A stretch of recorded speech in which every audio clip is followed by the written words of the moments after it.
It's a beautiful day here at Rudd Field, Fort Rudd, where the Massachusetts Minutewomen are looking to wrap up an undefeated home season. More than that, a win today puts them in the driver's seat to host a postseason game here in Amherst a week from tomorrow.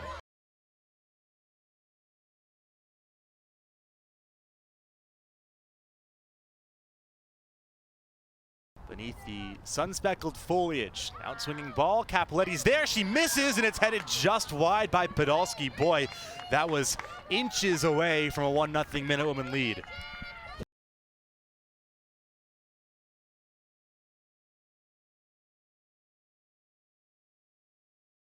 And now Podolsky. Podolsky, top of the box, Lamond, roulette taken out, penalty! We'll see if they give it as a penalty or just on the edge of the box, and the initial indicators is going to be from just outside the 18. But how about that roulette? That little spin move from Ashley Lamond and a brilliant chance for a free kick here just on the edge of the area. Let's see where it occurs. Could be something both teams are a little unhappy about. Certainly outside the box. Pincus, Racinos both waiting. It's Pincus. Blocked away, second try, just wide. And again, Hawks playing with fire. Podolsky, Racinos, Podolsky, Pincus, Racinos! 1-0, Minutewomen score, a beautifully executed goal. Tic-tac goal, UMass up 1-0. Just finally find a way to break through, finally find a way to make the pass in the box, and UMass just like that get the first one. And St. Joe's not happy. They wanted an offsides call. If you looked at a couple defenders, a couple passes that could have been, but none were. I believe it was ruled a backwards pass. Of course, offsides not applying there. And the 49th minute, UMass finally break through. And it's Bella Racinos, number 6 of the year, with her family in town. That little flick. And Racinos, the outside of her right foot while falling down, will get the goal. It's an assist for Pincus and a vital first goal in this matchup here. The Minutewomen one step towards a home playoff game next week. Today, the final home regular season game on the schedule. Lamond, goal! Oh goodness, from outside the box. And someone has a goal of the season contender for the Minutewomen. Looks like Grace Pincus, who Jason Dowiak said was due, touches it into the box, left-footed curler, unstoppable. And the Minutewomen 2 goals to the good now here at Fort Rudd. But with just 8 seconds to go, I think the Minutewomen will be content to perhaps let this clock wind down, and the final horn will sound. UMass 1 foot to another postseason home match, a 2-0 win over St. Joe's with beautiful goals in the second half from Racinos and from Grace Pincus.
you can breathe a little bit easier if you're UMass. Dominated the game, and finally the score is starting to reflect that. 2-0, under 28 minutes to go. And there it is, Picniss getting credit for the goal. St. Joe's has only got one result where the opposing team scored 2 goals or more, a 3-2 win on the road in Richmond. So a team that struggled a little bit at outscoring teams does not bode well for the Hawks if they want a point out of this one. And this is the UMass team that Jason Dowiak has been waiting for the last couple of weeks. That 0-0 draw with St. Bonaventure, the draw before that down at Duquesne, and the tough loss to the St. Louis Billikens. But UMass has been in the ascendancy all game long, and it is Grace Pincus with a worldie to double the lead.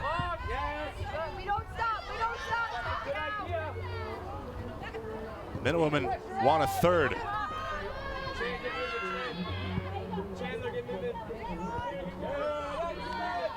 That press still causing issues for St. Joe's. UMass not showing any signs of letting up 2-0. 5th career goal for Pincus, 2nd of the season. Again, UMass still threatening. Racinos on the ball.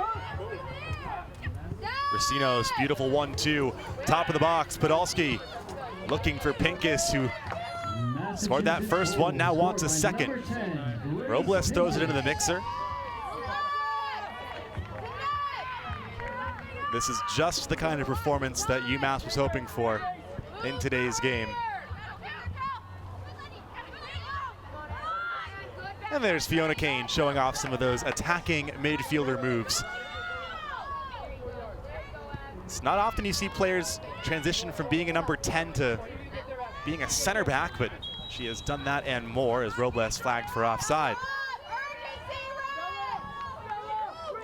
Sometimes you got to switch those positions when you're making the move to the next level, going from high school to college. And not many that have done it better than her. Quickly transitioned in that role, playing at the back, and has been a key piece of the Minutewomen defense ever since.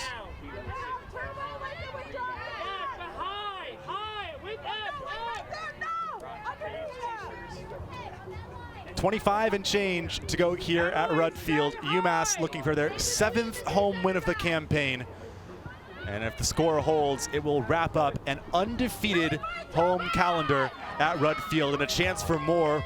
That was nearly a beautiful ball. Lamont just couldn't get there. Podolski, top of the box. Racinos. She's been living just outside the arc so far today.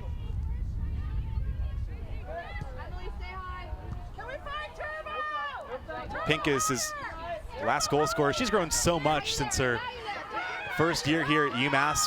Product of Burton, really small prep school north of here.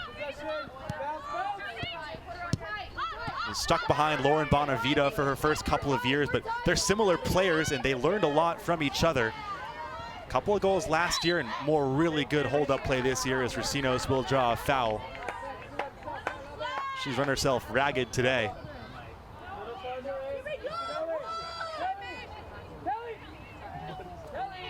So UMass can get that third and really put a number on St. Joe's here. With the potential that goal differential could come into play next weekend. Lofted ball, far post. Parrish was there to flick it on. Now Robles dancing. Tackled outside the box, and it will be a corner for the Minutewomen. Lauren Robles, nicknamed Rue, showing off all the moves.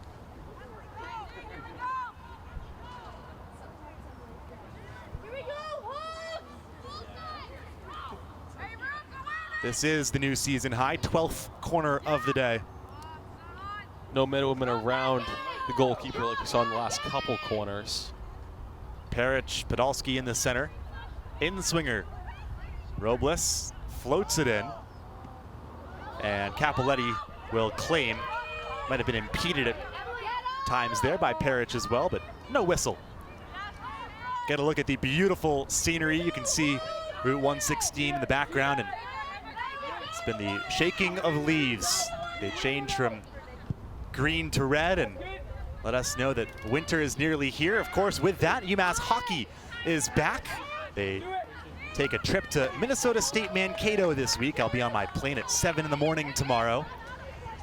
And they'll be back at home taking on BU next Saturday. First home Hockey East clash of the year. Tickets available at umassathletics.com/tickets. Potential for a standout weekend of UMass athletics, with Minutewomen inching ever closer to clinching a home postseason game.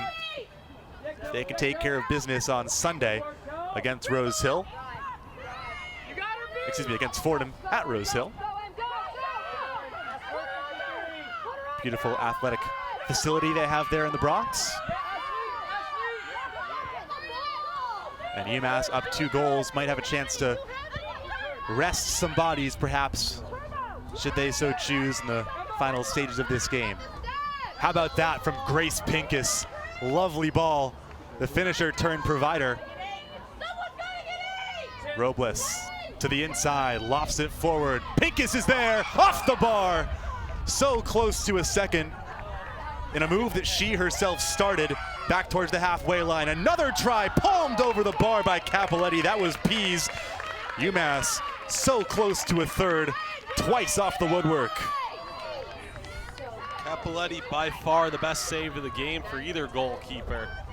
Showing a little bit of displeasure towards her defense, who got beat a couple times in the last few minutes. Seriously testing her, and a great save and the bar, keeping a pair of Minutewomen's shots from finding the back of the net. First, look at this, great header just off the bar, the diving header. It's gone out of style, and now Pease picks it up, one touch with that left boot. I saw her practicing going crossbar and down earlier this year, rather last week in training, and that time nearly went crossbar and down to give the Minutewomen their 3rd goal. Also, just look at the pitch, look at the dirt spot that's developed inside that 6-yard box. There's so much action down this end over the last 25 minutes. St. Joe's unable to gain possession, maintain possession, advance down the pitch. UMass 13 shots. The Joes team has struggled to get up the pitch, especially in half number 2. But the Hawks, still more than likely, even with this result, will be in the postseason, even if they fall to the Billikens on Sunday. And again, Minutewomen streaming forward. Racino's off the post! And a chance for another one as Podolski goes down in the box. Racino's was certainly a cross, and it nearly found its way home nonetheless. UMass, after having possession but not that many scoring chances really, or shots on goal in the first half, have exploded here in the last 15 minutes or so as we take another look. Take a look at this ball, and then Racino's was likely aiming for the far post. Oh, it went off the post and the bar. It went bar, post, and out. Cover there, cover Kelly. Yeah, we win this, Hawks. Get up. UMass has been running through the pitch away from their woes of the last couple of weeks, and looking to get back in the win column here in a big way. It would be their 8th victory of the season, 7-4-4 entering today. We just saw Natalie Vicari miss a one-time opportunity in the box. The team leader in points almost got St. Joe's within 1. Get in the box! Get in the box! Chance here, ball in the box, cleared away. And Podolski will jostle it out and win a free kick. Talked about Hanrahan, who was the rookie of the week this last week with that brace. Had 1 goal coming into the game, and by the time the 90 minutes were up, had jumped herself into the team lead with 3 goals. But you can't score if you don't possess, and UMass has, especially here in the second half, seen almost all of the ball. Lamond wants it through. Instead, it'll go towards Racino's. Think of all the players in this second half, Capoletti might have seen the most of the ball for the visitors. She has had a good game. Make no mistake, those 2 goals against Should not tarnish what has been a very good performance for her nonetheless.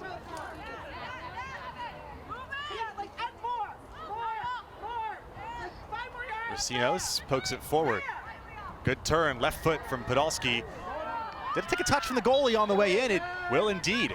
Capoletti did the right thing, had to cover that far post, and even though it was going wide, I think she was trying to avoid it, but it will turn into yet another corner kick, 14th of the day.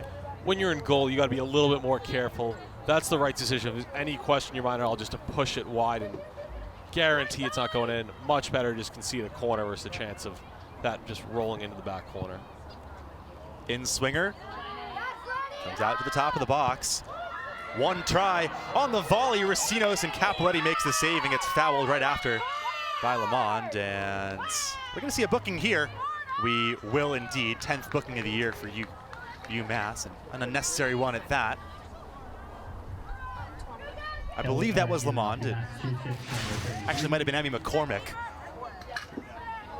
Look at that ball, though, headed out.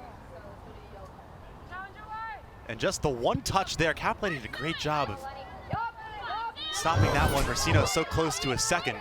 She opened the scoring. It's her goal. It's the game winner as it stands.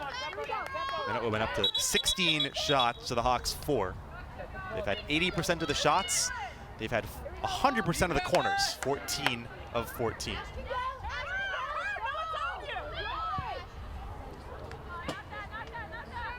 Lamond gets UMass's first booking of the day with 18 to go. A little bit of a reckless challenge. You can see what she's trying to do. Sees the ball, take a weird hop off the keeper, try to create a play. Just got to be more careful. 2-0. Curious to see if UMass will pull her with the yellow and a 2-goal lead.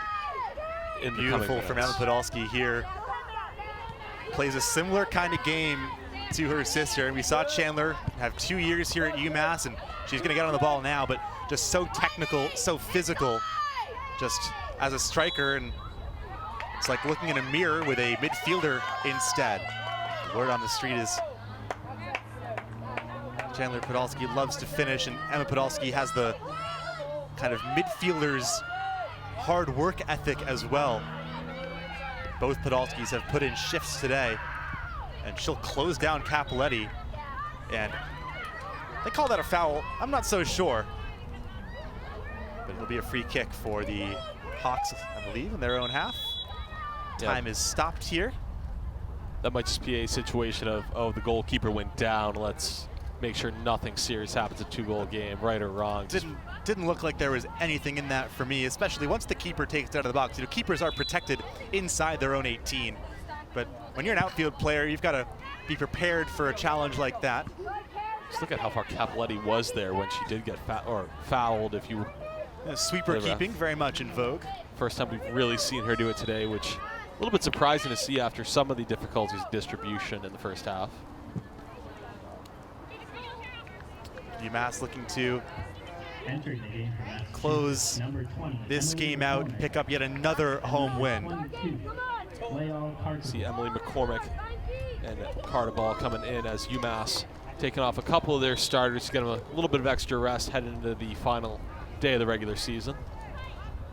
Leah Hayes, the referee in the middle, has done a good job of managing this game. One booking for each side, and really both were no questions asked.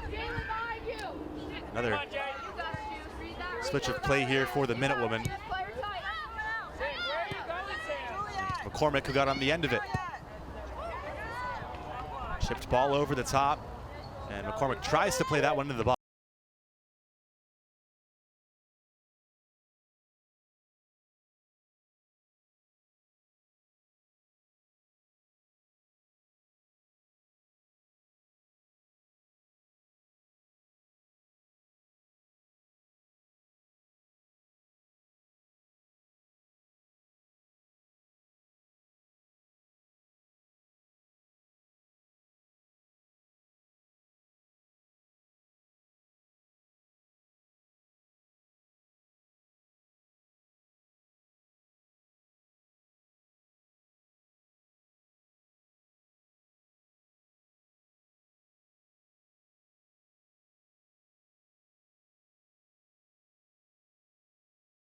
And since then, it's been a run of form that's seen them win 2 of 3 coming in and only concede 1 goal over 270 minutes.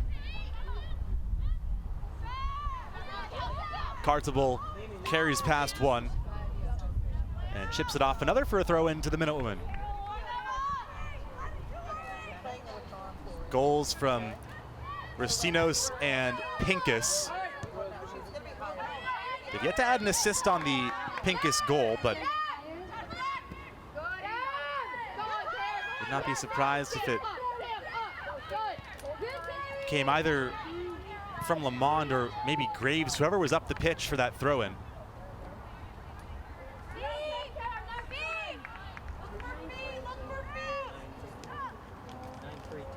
It's actually Cara Benitez, who took that throw-in right to Pincus, and Pincus did just about all the hard work there. That'll be Benitez's first assist of the year, first point of the year, if she is awarded it. 14th game today, and the former New York State Catholic High School Girls Athletic Association Player of the Year. Say that 2 times fast, Chris. I was going to go for the abbreviation, just as long, just as hard to say. 6 letters. And we're pretty lucky here in Massachusetts because the high school association is MIAA, which is pretty easy. MIAA too, if you're feeling ambitious, although that's not actually any shorter than just saying MIAA. Also just easy to keep when it's only one high school. You do have the independent school league, but it's not split up Catholic and private and public like you see Exactly. in New York. I mean, you do have the prep school conference in New England, the NEPSAC, the New England Preparatory School Athletic Conference, of which I am an alum. Not to flex, but you know, it is what it is. And that's the same conference that produced UMass's second goal scorer, Pincus from Burton, Class D, I believe. No, Emily's on thrower. Emily's on thrower. Lenny, you're 77. And now Chandler Podolsky. She loves to attack. She's being doubled here, and she'll just play it to the corner and nearly win a corner. Might have gone off a hand, and it will be just a throw-in for the Minutewomen. Good to see Emily McCormick on the pitch as well as this one goes out of play, but another player who's been so important, keeping spirits high, another real energizer kind of player. Connect and build out here.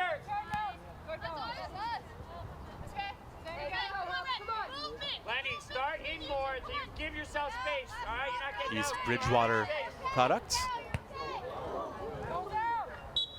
Their talent-rich area of the state.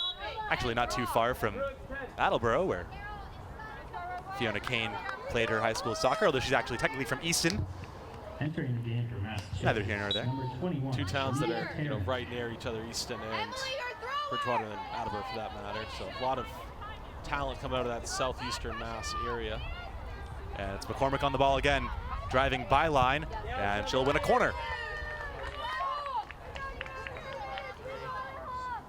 Let's see if unlucky 13 is lucky for the Minutewomen. Yet to score off a corner today, but another chance here with 10 to go. It's actually their 15th of the game. I've lost count. No one could slight you for that. That is Robles to take. She had the delivery on the last corner that nearly resulted in a third. Outswinger, top of the box, and it's just pushed away. Pease wants it, and she'll try it. She's come close. She had one saved off the bar about 10 minutes ago. But UMass now up to 17 shots on the game.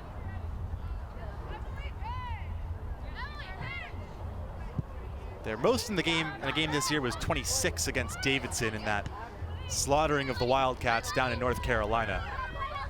But this has been pretty close to a full 90-minute performance that this coaching staff will be very pleased with. They did their job, especially after that first half where they were held scoreless, and maybe with the memory of that scoreless draw against St. Bonaventure fresh on their minds. But now more numbers forward, 2 on the near side. Podolsky has McCormick. Podolsky wants it herself, takes it past 1. Podolsky fires the pass far side. It takes a deflection, and it's kept in play. Crossed in, headed on. Podolski's shot was blocked. Headed shot, cleared away.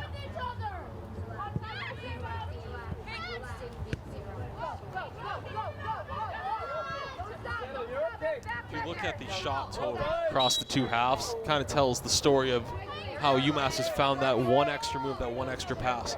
They only outshot St. Joe's by 1 in the first half, 5-4, despite controlling possession. Since then, 12-0 edge to the Minutewomen, who have dominated this second half, both in terms of possession and goal scoring. Coaches would never use this phrase. They'd probably call it, you know, competitive edge or stick-to-itiveness, but the Minutewomen have shown that they have that dog in them today. Let's see if UMass can pick up a third here and really end this one, although with 8 minutes left, it's hard to see St. Joe's finding the back of the net twice after they haven't registered a shot in the first 37 minutes of the half. Throwing in a dangerous spot coming up for UMass. A win today for UMass would catapult them into 4th place. It would put them in pole position to host a postseason game come next Friday. UMass has not lost a home postseason game in the Dowiak era. They battered Fordham here 4-0 back in 2019. They smoked St. Bonaventure here a couple of years ago as well.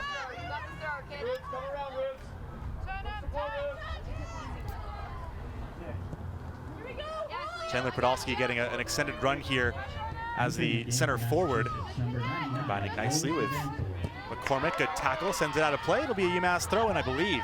And nope, the call will go against Cartable. The win will also give UMass the possibility of only needing a draw to secure a top 4 finish, depending on how Duquesne and URI do tonight. So there's a chance that they know they can go on the road and just really park the bus and almost play for a draw if you want to do that and securing a top 4 spot. Also, really would be a good chance to get players fit. Likely that you'd never, UMass hates playing for a draw, but they would if the circumstances dictated it.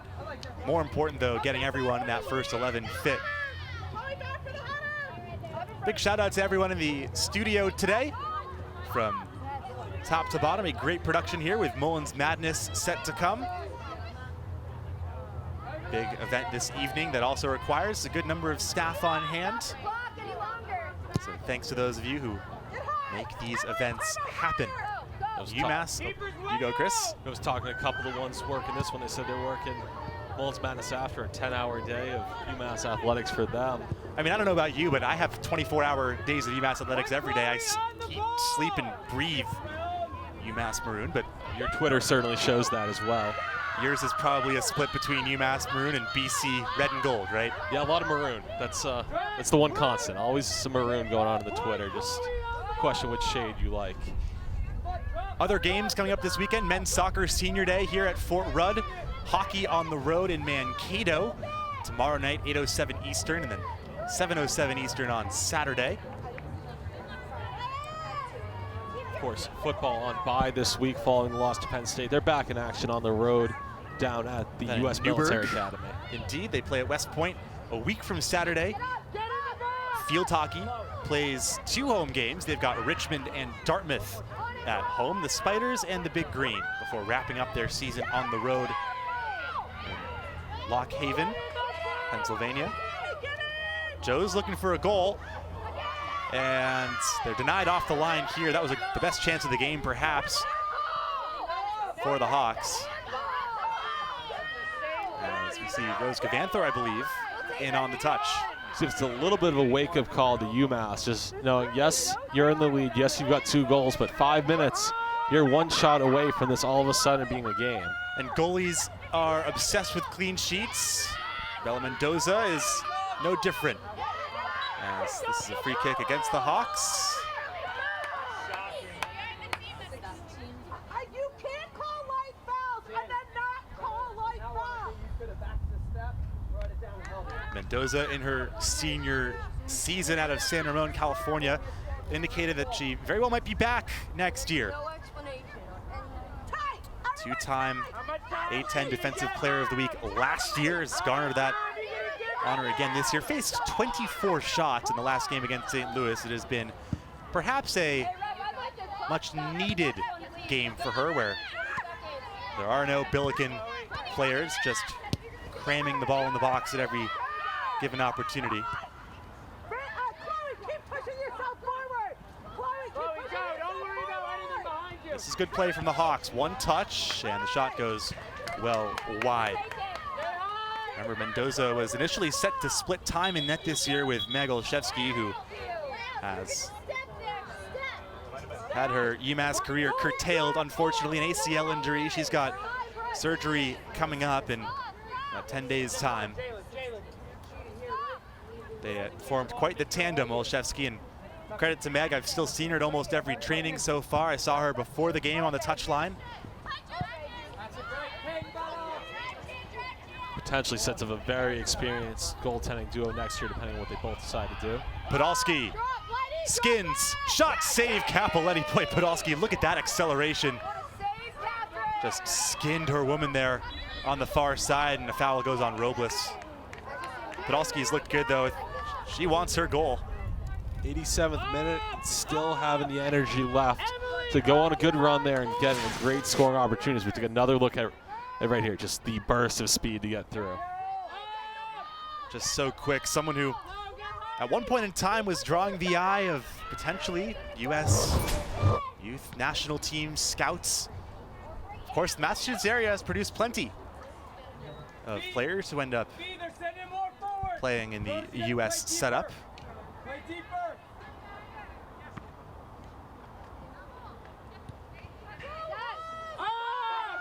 Should this result hold,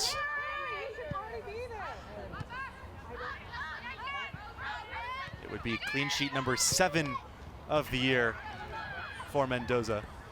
There's a foul here on the edge of the box, and the free kick will go against Hannah Peric, who protests down to 120 seconds here in this game, and Mendoza might be tested one more time. Just check the scoreboard for the A10. Davidson picking up their first conference win with a 3-2 decision over George Washington.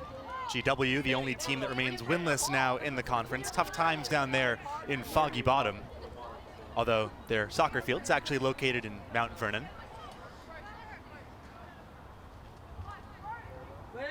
I had the pleasure of going down there back in 2019 as this shot comes in and goes sailing harmlessly wide, but UMass and George Washington actually met in the A10 semifinals back in 2019. UMass fell in that one. I believe 2-1 was the final. Lauren Bonavita got the lone goal for UMass, but the Minutewomen were down some key pieces in that game.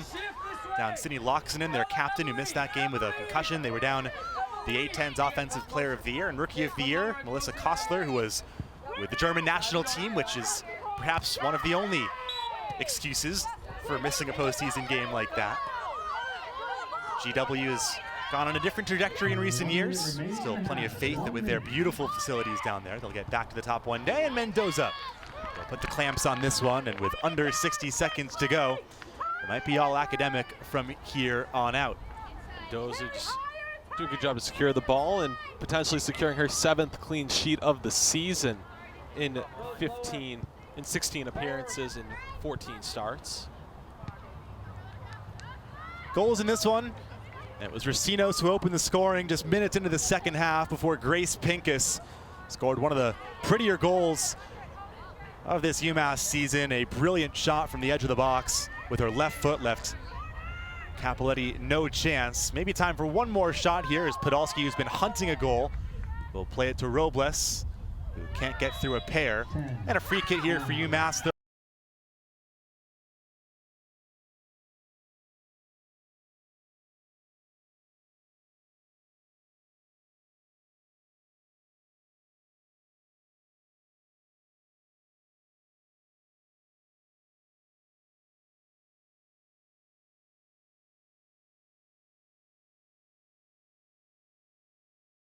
Minutewomen, as of now, have leapfrogged the Hawks to 4th place. And Chris, we might have another chance to call Minutewomen soccer 8 days from now. Yes, a dominant performance on the press and a great second half have put UMass just 1 point or 1 game away from a spot not only in the A10 tournament, but playing at home in the A10 tourney. We'll talk to you next time. Mullins Madness tonight, more matchups coming up. This has been a presentation of ESPN Plus. 2-0 to the Minutewomen on Fort Rudd.